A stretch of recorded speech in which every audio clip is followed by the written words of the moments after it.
from University of Karachi. The topic of his dissertation was European security system in the post-Helsinki Accords period, a model for South Asia. Uh, he has written many books, done many things.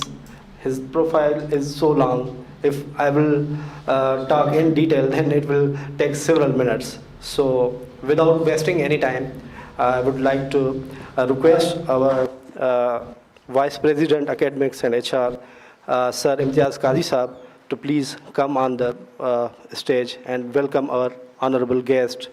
Thank you.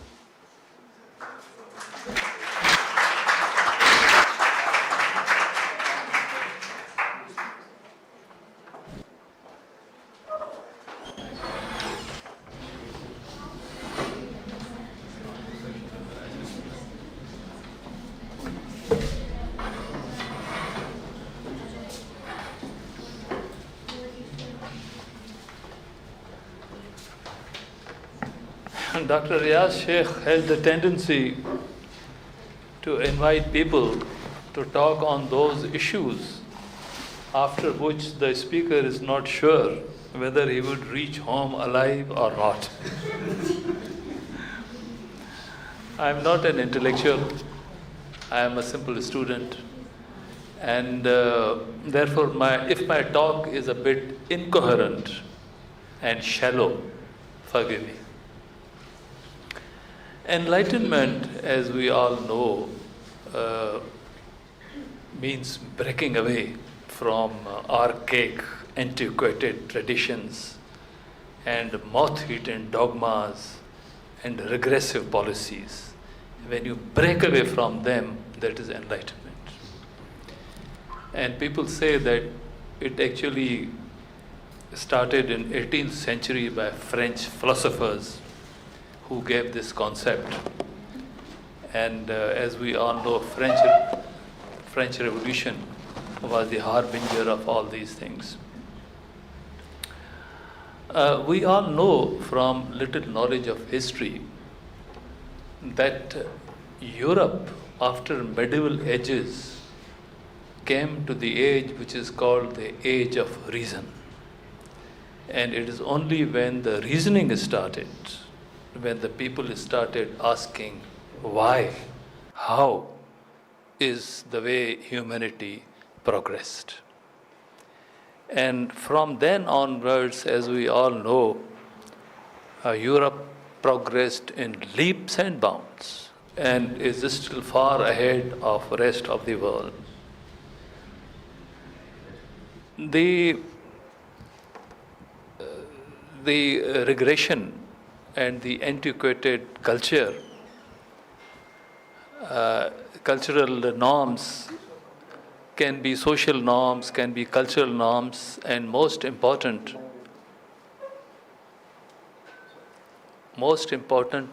religious regression is the one which holds the nations back.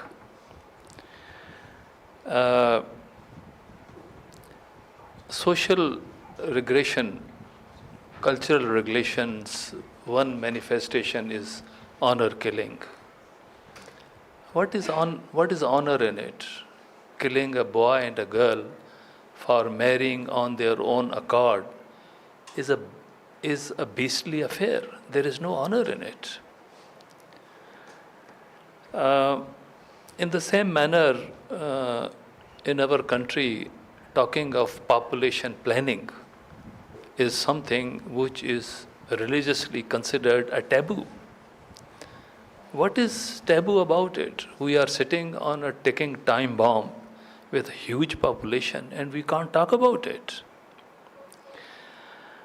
Religious regression is the worst regression.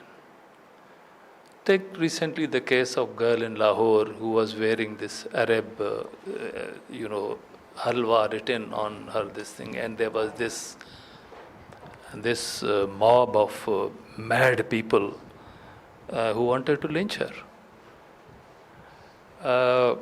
There was a few years back, there was governor of Punjab, sitting governor of Punjab, who was gunned down by his guard because he had only said that blasphemy law is being abused by people. And he was gunned down. And on top of it, his guard who killed him became a big hero. And today his shrine is visited by many. This is the country, this is the mindset in which we are heading today. I'll give you, Dr. Sam, I'll give you a personal example. 2 years, I have a secretary who is a Christian.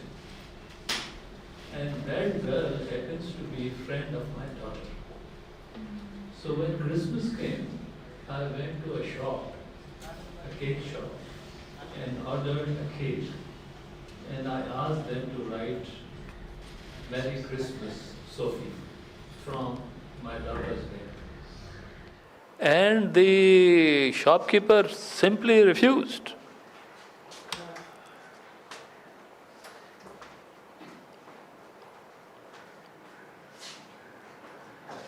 And the shopkeeper simply refused. He said, I won't write Merry Christmas.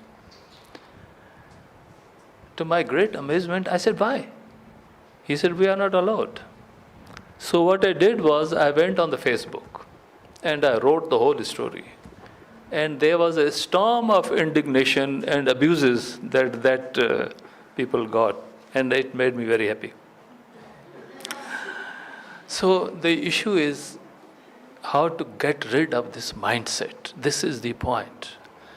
And my understanding is, ज़्यादा तो आप enlighten कर सकेंगे हमें, but I think the government perhaps has to take the lead. The government has to make sure that our curriculum is such which enlightens us, which does not say that subcontinent's history started from Muhammad bin Qasim. No, that's not on. And we have then to, it's the job of the government to generate internal debate, internal what we call introspection, where we see amongst ourselves what is wrong with us. How do we improve ourselves? Many nations have fought with each other and have inflicted miseries upon each other. But at some stage they apologized.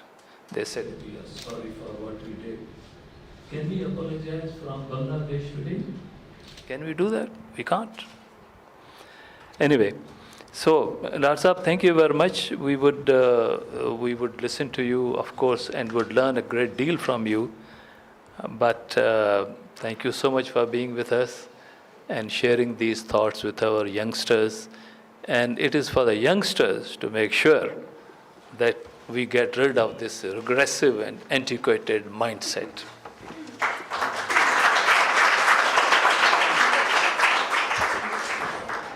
Thank you very much, Qari Sahab. So this was the brief and detailed introduction, and it was a scholarly introduction that Qari Sahab did. Thank you very much. And now it's our practice and tradition that we start our programs with the why of Shah Latif Bhittai. So in this regard, I would like to request Sarang, who is Research Associate in SZABIST Academy, to come on the stage and recite the why of Sheikh Ayaz. Please welcome him.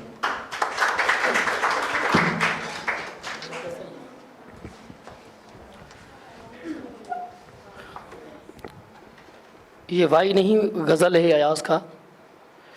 रात आई वही तू न आए कही, माकमे में धरा का करूँ अंधी रही। रात आई वही तू न आए कही, माकमे में धरा का करूँ अंधी रही। हो वञा मां वञा कीअं भेरो भञा, ओ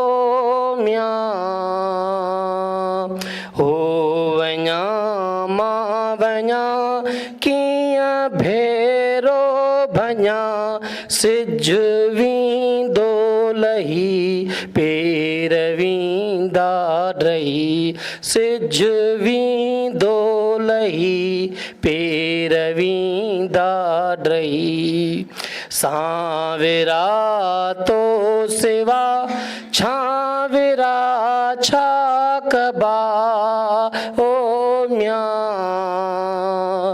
सांवरा तो सिवा छावरा छाकबा लोए तू जी लधी लू लगंदी रही लोए तू जी लधी लू लगंदी रही रात आई वही तू नाए कही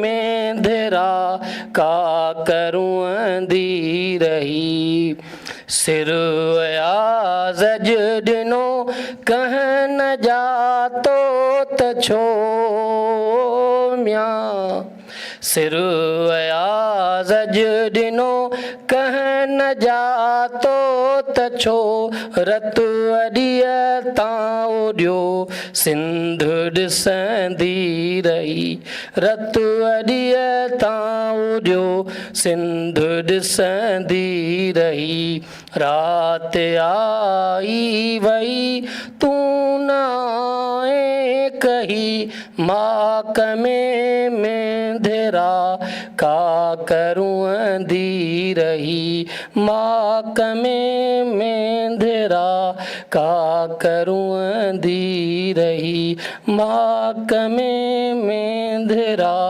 का करूं अंधी रही।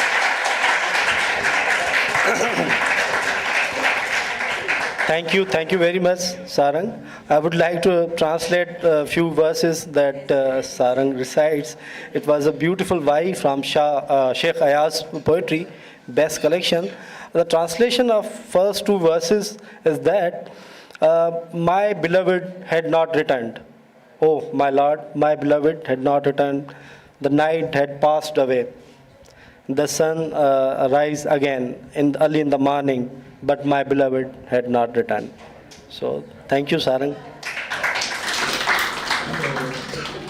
Now, I would like to request our distinguished guest, Dr. Munis Sahab, to please come on the stage and share his thoughts about today's topic. So, please welcome our renowned guest, Dr. Munis Ahmad Sahab.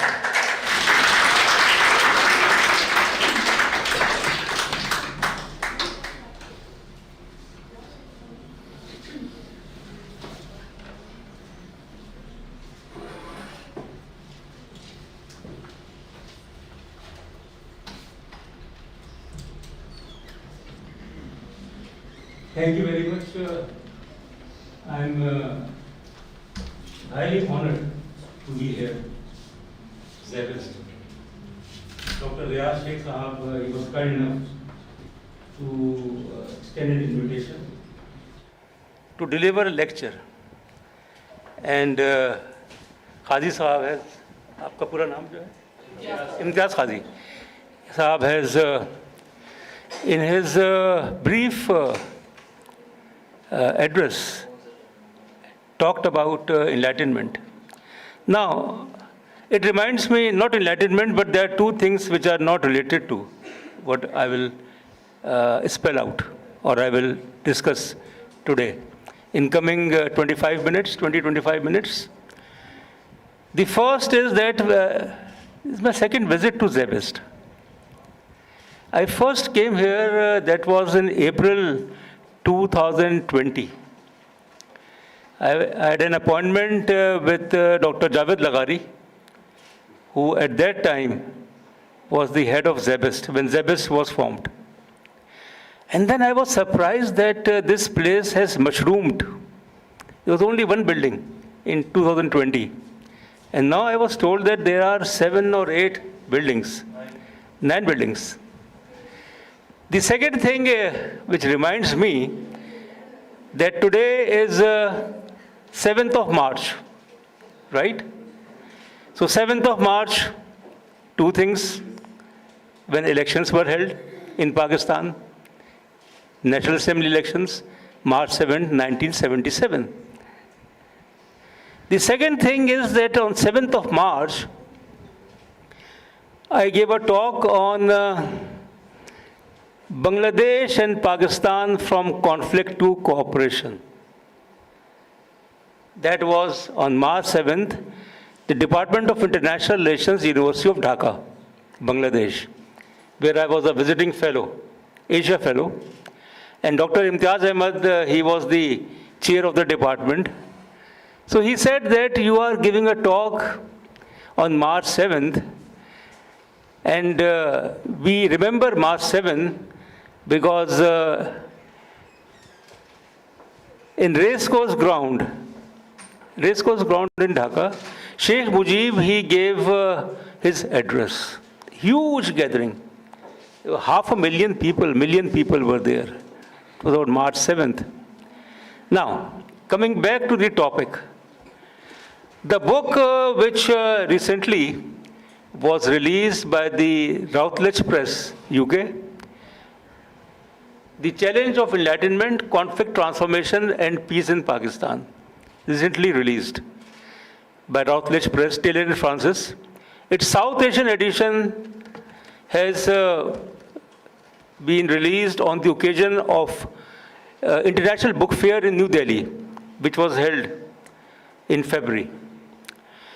But unfortunately, the book is not available so far as this country is concerned, although you can order the book from Amazon.com or from the Routledge Press or whatever it is. When there will be some headway between the Routledge India and Liberty Books or whatever in Pakistan, then the copies, they will import copies of my book, and then it will be available here. Now, the topic, why enlightenment is a major challenge for Pakistan. The theme of my book, basically, I try to relate enlightenment, conflict, transformation, and peace in Pakistan. The title reflects. But then today, I'll talk about three things. The first is about what is enlightenment as such.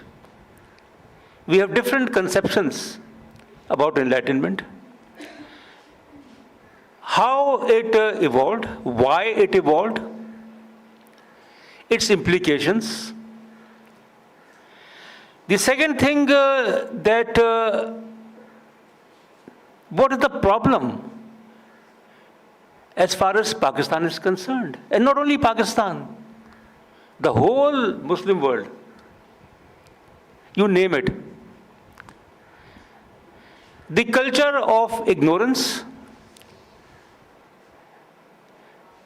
retrogression, and then certainly how Muslim countries, most of the Muslim countries, I'm not trying to generalize, but certainly Pakistan is the second largest Muslim country, the fifth in terms of population, which was pointed out by Qazi Sahib. What is the problem here? That why in the last 76 years we have not been able, number one, to settle down as a nation state. Second, to establish a culture which is or which doesn't reflect social backwardness, ignorance.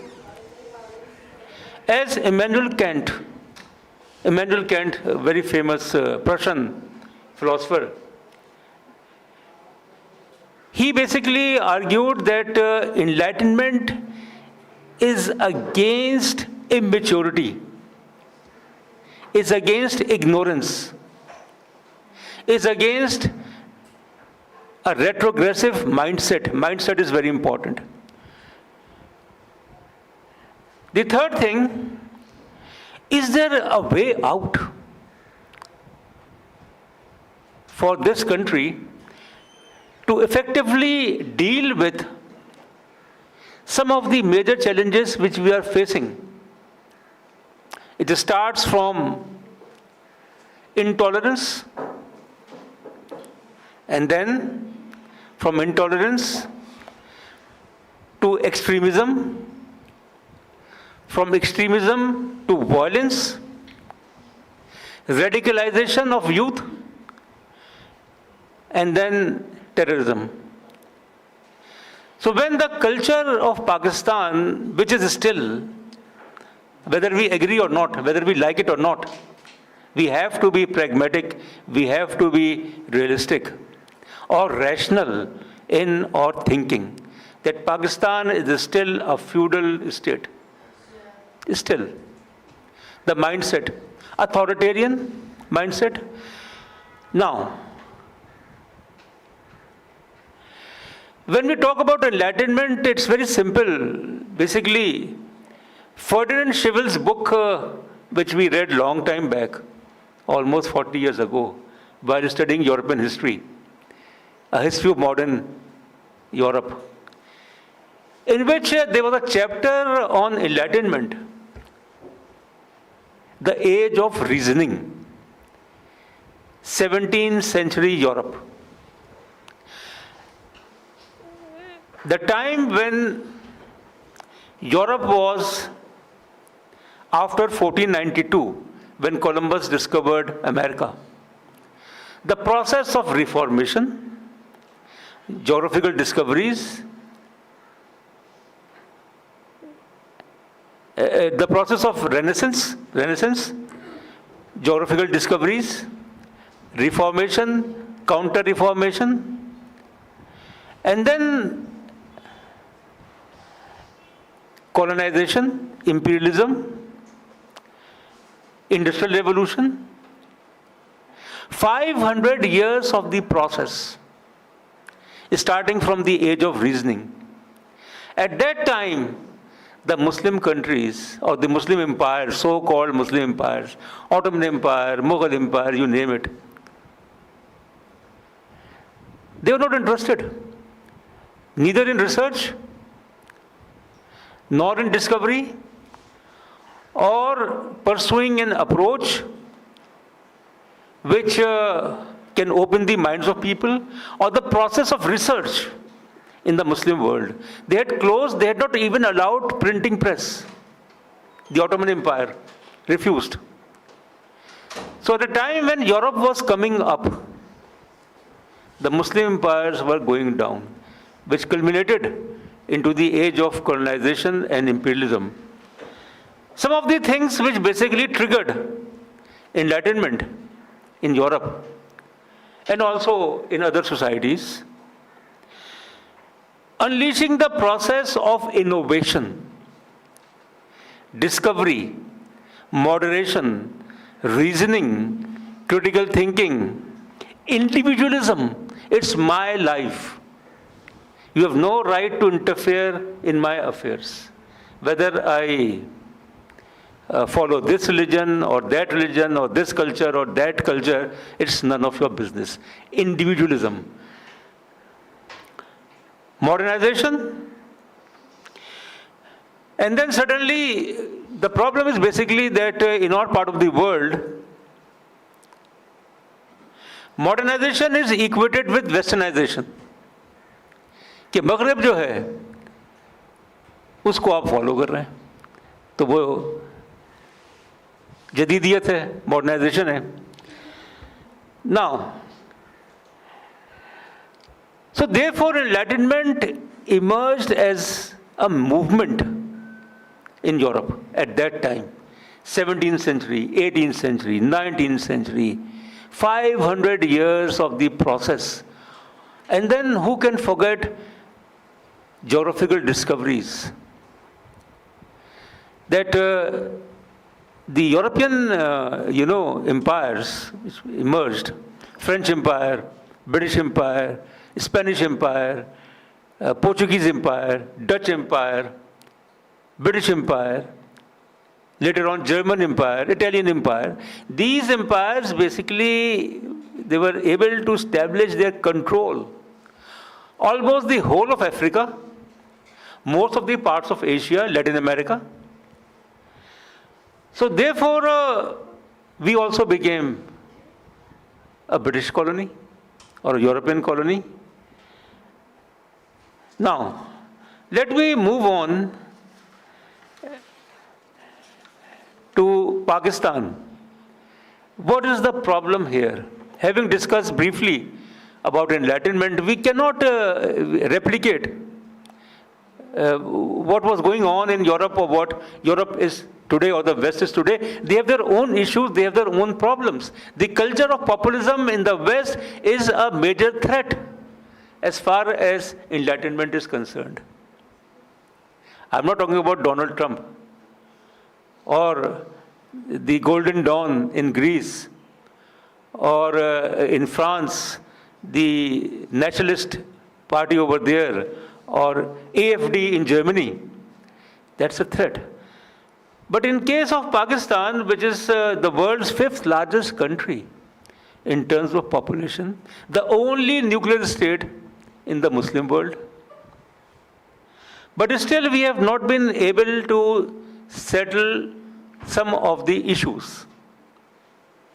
We are still grappling with whether the country should be democratic, whether the country should be Islamic, whether the country should be follow this mode of governance or that mode of governance. And the reason is basically that since the beginning, you name it, I'm not questioning the two-nation theory. I'm not talking about as far as the role of religion is concerned, because that's a personal matter. But what I'm saying is primarily that since the beginning, the state of Pakistan was hijacked. Like Islam was hijacked during the medieval era, because Islam being the most enlightened religion at that time, which was narrated by Barack Obama when he addressed the students of Cairo University in 2009. That the Islamic principles, the enlightened principles, women were given equal rights or whatever rights. And then during those days, how that religion was hijacked.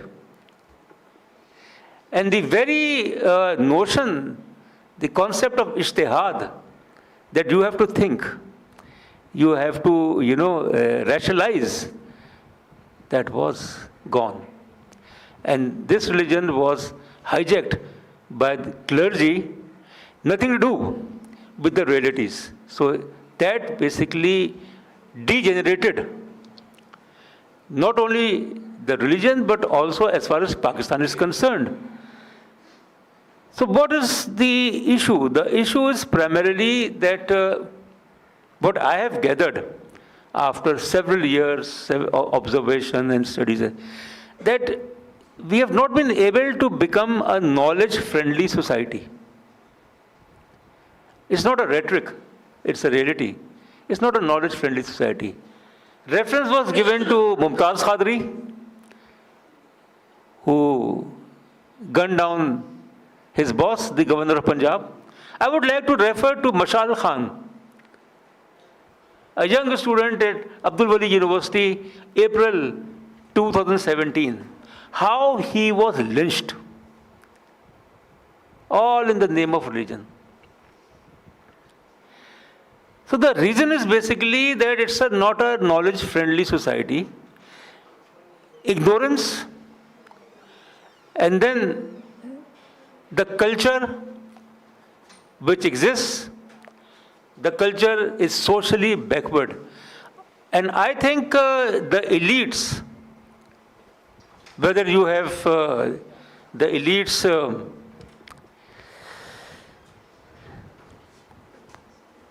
political elites, military elites, bureaucratic elites, other elites, they are part of the problem, they are part of the solution.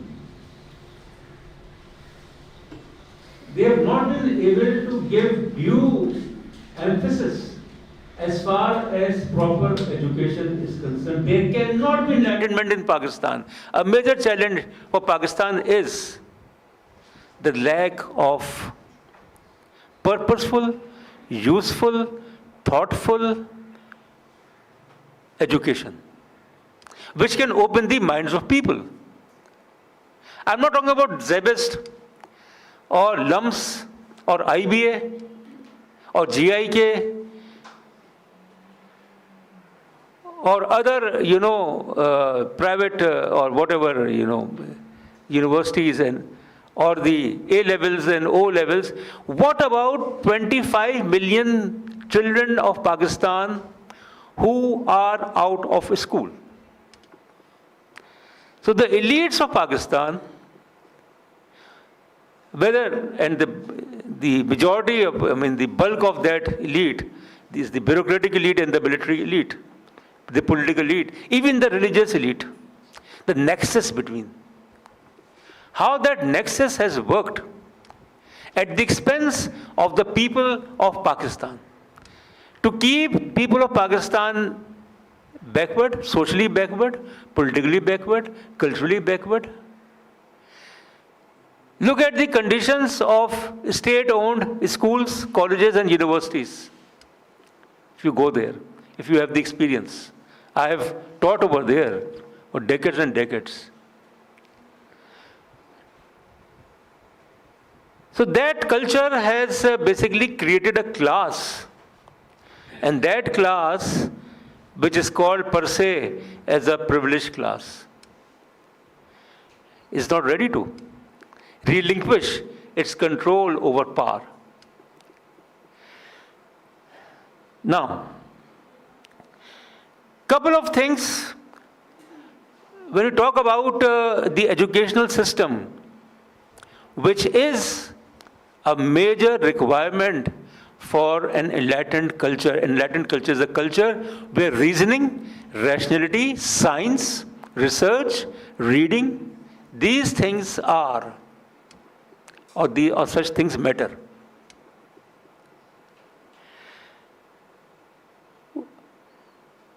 Doubt, the culture of doubt.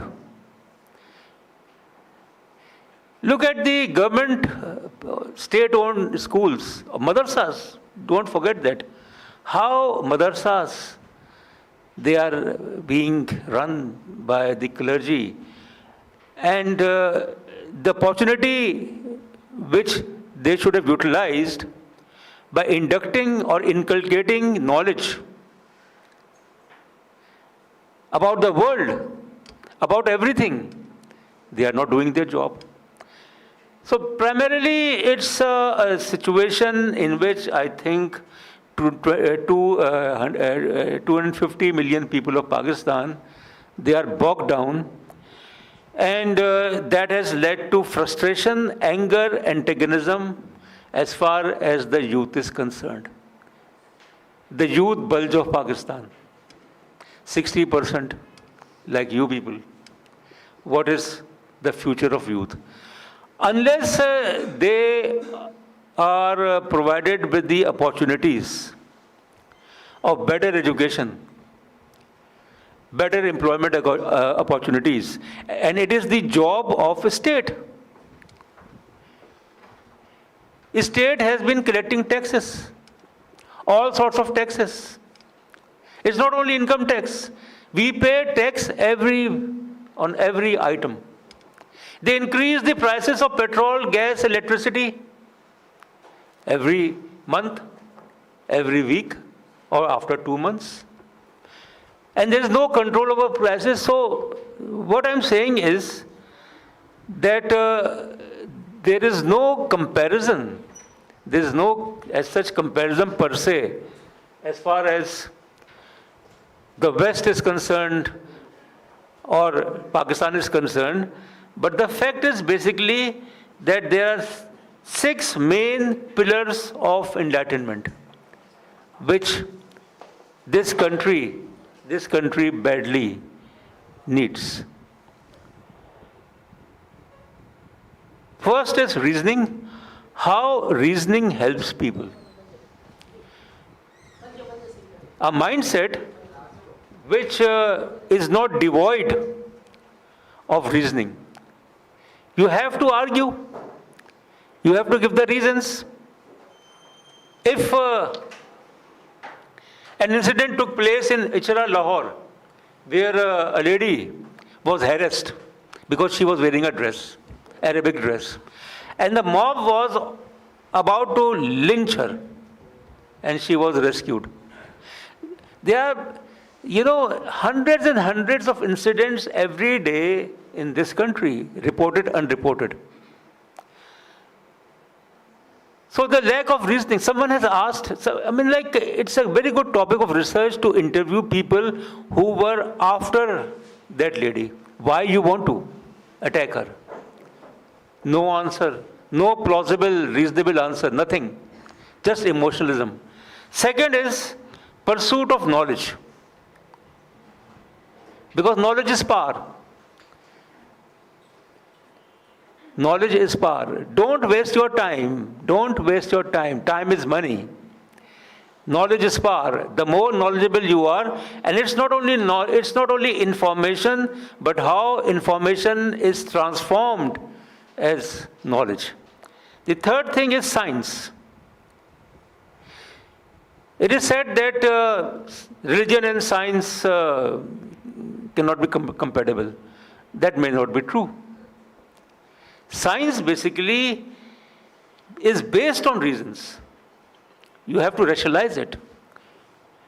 Is 2 plus 2 is equal to 4? Logic. How logic matters. Doubt. We don't doubt. We accept things as they are. We don't accept. We don't accept.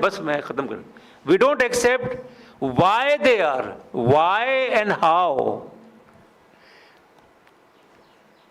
You know that how the European culture of Enlightenment, Immanuel Kant, he basically talked about, Rousseau talked about, Voltaire talks about, how that culture changed the lives of people because Europe during the medieval era was backward. How the process of Renaissance, rebirth of civilization, the age of reasoning, you have to doubt. Why is it so? How is it so? Which is not to be seen over here in this part of the world. You don't see that. If a person is asking a question, not here, maybe somewhere else, it's not endorsed. Is an offense. That is the majority of the people of Pakistan. How it will change? We know it should change. And then, as I said earlier, individualism. It's my life. मगर हमारे यहाँ तो ये होता है कि दूसरे के मामलात में दखल अंदाजी करो. वो क्यों वो देखें. Small minds think about people. Small minds. Gossiping, इस तरह की बात है. Average minds talk about events. ये हो रहा है, वो हो रहा है. Events. And great minds talk about ideas. Our culture is such which negate. So basically, innovation is not very simple. Look at Bangladesh. I'm not saying that Bangladesh is an enlightened society, although they are better. I was there for a year, and you will not imagine, because I was staying at Dhaka University's, there's a place called as Teacher Student Center, so they have guest houses, guest rooms. So I was staying there. I was there for a year. Friday is a holiday. Today, these days also in Bangladesh. It's not holiday in Pakistan. In Bangladesh, it's a holiday. So the auditorium of the Teacher Student Center was having a program, a musical program on Friday, Jummah prayers. And then couple of, half a kilometer, less than half a kilometer, there was a mosque.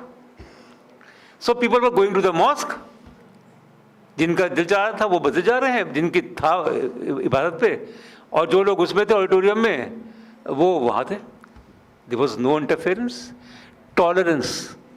It's not what Musharraf talked about, enlightened moderation. He talked about enlightened moderation, but basically based on rhetoric. So Bangladesh, a country where I'll give you an example. I don't think that that country would have progressed had it remained part of Pakistan. क्योंकि वो बगरई पाकिस्तान जो है वो उनका इस्तेसाल करता रहता और उनकी पिटाई हो रही होती, उनके ऊपर तशद्दुद हो रहा होता. But then, when I talk about innovation, how innovative they are, that Bangladesh doesn't produce cotton. Bangladesh में कपास पैदा नहीं होती, ये बहुत कम होती है. Doesn't. But they export $40 billion worth of garments. They import $500 million of cotton, whatever, bales or whatever, from here and there, from Pakistan, from Egypt, from Kazakh, from Uzbekistan and elsewhere, and process it in the form of garments. I have been to a garment factory in Dhaka. There are 2,000 garment factories in Dhaka. The women empowerment that has given them an opportunity. So that's innovation. That even if you are not producing cotton, you import cotton since you have these skills, or you have the women power or the men power, whatever you have. You establish garment factories and then you export. 40 billion, or garment exports are less than $10 billion. And Pakistan is a cotton growing country. I'm not saying that we are not innovative people, but we are very innovative. We are very innovative in terms of corruption, in terms of nepotism, in terms of, all such things. That's negative innovation. There is no positive innovation. Innovation basically here, that how my interest can be served, not the interest of the country. Anyway, that's another topic. There were, in my book, which I basically mentioned, I raised 6 research questions. First, how can a process of cultural enlightenment help the positive transformation of conflicts? Cultural enlightenment, when the culture changes, when our DNA change. I don't know how long it will take for DNA to change, or whether we would remain retrogressive, backward, ignorant, or intolerant, extremist, and पूरी दुनिया में बदनाम जो है पाकिस्तान को कर दिया है इन्हीं लोगों ने. How can a process of cultural enlightenment help the positive transformation of conflicts by reducing the threats of intolerance, extremism, radicalization, violence, and terrorism in Pakistan? The more a society is enlightened, broad-minded, innovative, educated, secular, it can never ever be part of extremism or intolerance or violence or terrorism. It will not be. Because it is utilizing its time in productive ways. Second question, which I raised in my book, how and why enlightenment, conflict transformation and peace are a major challenge to Pakistani society and state, and how it can be successfully dealt with. A major challenge, absolutely. Because the state of Pakistan, whatever the state of Pakistan is, there's a gap between the society and the state, absolutely. And that gap is widening. The state of Pakistan, the state actors, they are primarily living in their comfort zones. They don't know. I was seeing a video about Ranchod line in Karachi. There's a place in Karachi, Ranchod line. And the video basically reflected उसने पूछा कि क्या ये कराची का हिस्सा है? जो सड़कें थीं, जो गलियां थीं, बिल्कुल ख़त्म, मतलब inundated with sewage water, broken roads. And then it was asked, whosoever is the MNA, MPA, mayor or a councillor never had the courage, उसको दिलचस्पी कोई interest to visit his or her locality, because they don't go beyond their comfort zones. They are living in their comfort zones. Third, why and how modernization is equated with westernization by the conservative and some modern segments of Pakistani society. कि modernization जो है, that is Maghrabiyat. I give you my own example. I'm not trying to generalize. Please, I want to be very clear. Dubai, Abu Dhabi airport, you know, when you travel from the west or whatever, so you have, even if you go to Nepal, you want to go to Nepal, you have to go to Dubai or Abu Dhabi because there are no direct flights. If you want to go to Dhaka or Delhi, there are no direct flights from Pakistan too. So in Abu Dhabi, in Doha, yes, Qatar, in Doha airport, there was the Qatar airline, you know, coming to Karachi. So there was the announcement for the boarding or whatever. A queue had to be formed, जो line होती है. So there were a couple of people who were not following the line. So one gentleman, he got angry, he said, और मैंने भी कहा कि आप line तो लगाएं. तो उस पे एक साहिबा थी, वो कहने लगी कि क्या हम कोई अंग्रेज हैं कि लाइन लगाएं? हम कोई अंग्रेज हैं कि लाइन लगाएं? Look at the mindset. क्यों जो है वो एक रिक्वायरमेंट है, it reflects that you are a civilized, you know, follow civilized way of life. वो westernized हो गया. Fourth question, why is cultural enlightenment perceived as a threat to extremist religious groups? There is a nexus between state and extremist religious groups. Absolutely. What about Tehreek-e-Taliban Pakistan? What about Tehreek-e-Labbaik? What about Jaish Mohammed? What about other, you know, such groups, and getting support from as far as the state is concerned? Because the state has been state has been creating a monster. और जब वो monster बन गया, तो आप you basically try to launch a crackdown against that monster. Ehsanullah Ehsan, Tehreek-e-Taliban Pakistan, banned. He was arrested, and then he was allowed to escape to Turkey. Who helped? He was in jail even then. How the concept of moderate Islam can help neutralize the forces adhering to the phenomena of militant Islam in Pakistan.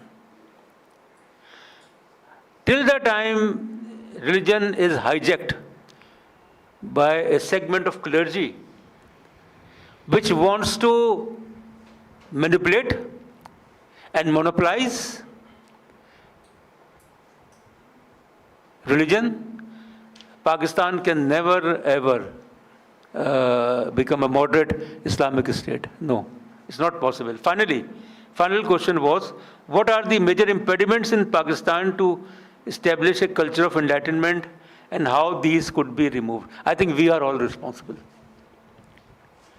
We are all responsible. And I have failed to understand that 10 million Pakistanis are out of their country. 1 crore Pakistani bahar hai, maybe more. They have been traveling, coming and going from the West and elsewhere. But why they are not able to bring any change? Social change. Why they are not investing their resources as far as better education is concerned to improve the quality of life of people?